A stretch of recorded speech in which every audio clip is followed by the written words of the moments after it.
बदज़ौक़ी की इंतहा देखें और बदनसीबी की इंतहा देखें।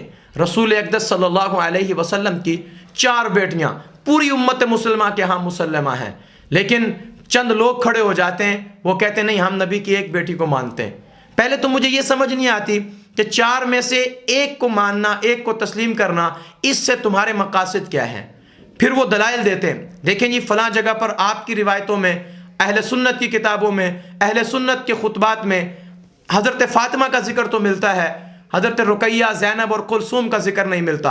और इसी तरह एक एतराज़ वो ये करते हैं कि हम अहले सुन्नत के तमाम मकातिब फ़िक्र जो जुमा का खुतबा पढ़ते हैं उसमें एक बेटी का जिक्र किया जाता है, हज़रत फ़ातिमा का, बाकी 3 बेटियों का जिक्र नहीं होता।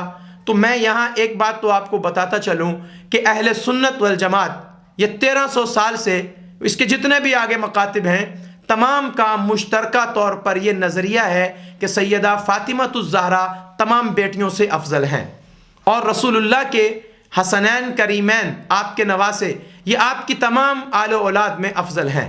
इस वजह से हमेशा से उम्मत में ये एक जहन रहा है कि इनकी फजीलत को खुतबे में बयान किया जाता है, बिल्कुल इसी तरह जिस तरह तमाम सहाबा इकराम में खुलफाए राशिदीन का जिक्र किया जाता है। अगर खुलफाए राशिदीन के ज़िक्र से ये माना लाजिम नहीं आता कि हम दूसरे सहाबा इकराम को नहीं मानते या उनकी आज़मत को तस्लीम नहीं करते, तो इससे ये माना क्यों मुराद लिया जाता है कि सिर्फ हज़रत फ़ातिमा का जिक्र है तो लिहाजा नबी की 3 बेटियां नहीं हैं। ये नेगेटिविटी है, ये दिमाग की मनफियत है, ये दिमाग के अंदर मौजूद वो खन्नास है जो रसूलुल्लाह सल्लल्लाहु अलैहि वसल्लम के नसब के बारे में लोग अपने जहन में पैदा करते हैं और फिर इससे लोगों में तशकीक पैदा करते हैं। अब देखिए, मैं सिर्फ आपको एक दलील देता हूँ कि हुजूर की 1 से ज़ायद बेटियाँ हैं कि हज़रत उस्मान गनी, जिन्हें उस्मान ज़ुन्नुरैन कहा जाता है, आपको ज़ुन्नुरैन इसी वजह से कहा जाता है कि आपके घर में नबी अलैहिस्सलातु वस्सलाम की 2 बेटियां थीं, यानी 2 नूर वाले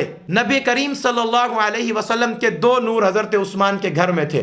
चलें, यहाँ तक भी अगर दलील समझ ना आए कि उस्मान ज़ुन्नुरैन को ज़ुन्नुरैन इस वजह से कहा जाता है कि नबी की 2 बेटियां घर में हैं, अगर ये दलील काफ़ी नहीं है तो चलो मैं इससे भी बढ़कर एक दलील तुम्हें देता हूँ कि खुद नबी करीम सल्लल्लाहु अलैहि वसल्लम ने, जब आपकी एक बेटी फौत हुई, आपने दूसरी बेटी हज़रत उस्मान के अक़द में दे दी।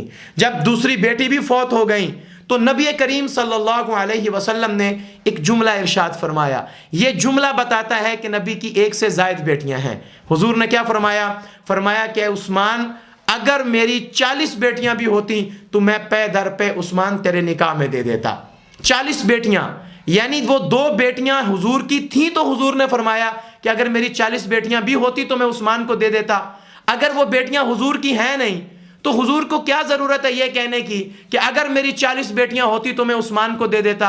इससे पता चलता है, इस रिवायत से पता चलता है, इस हदीस से पता चलता है कि नबी अलैहिस्सलातु वस्सलाम की 1 से ज़ायद बेटियां थीं।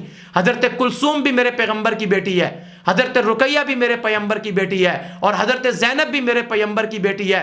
पूरी उम्मत मुसलमा में इब्तदाई अदवार में कभी किसी ने पैगंबर की बेटियों का इनकार नहीं किया, लेकिन आज ये तशकीक बहुत आम की जा रही है कि पैगंबर की 1 बेटी थी। पहले तो ये समझना चाहिए कि इसके साथ दीन का कौन सा मसला जुड़ा हुआ है कि 4 को 1 करने से दीन का कौन सा इतना बड़ा काम है जो नहीं हो रहा था। जब 4 में से 1 को तस्लीम कर लिया तो अब वो दीन का काम हो जाएगा।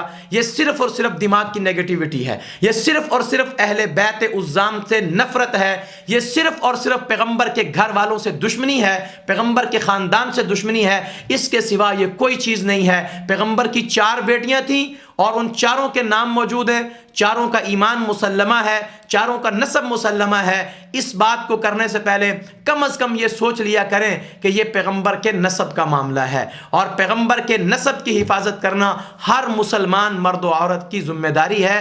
अल्लाह तबारक व तआला हमें अपने पैगंबर अलैहिस्सलातु वस्सलाम की हुर्मत, इज़्ज़त, अज़मत और नसब की हिफाजत करने की तौफीक अता फरमाए।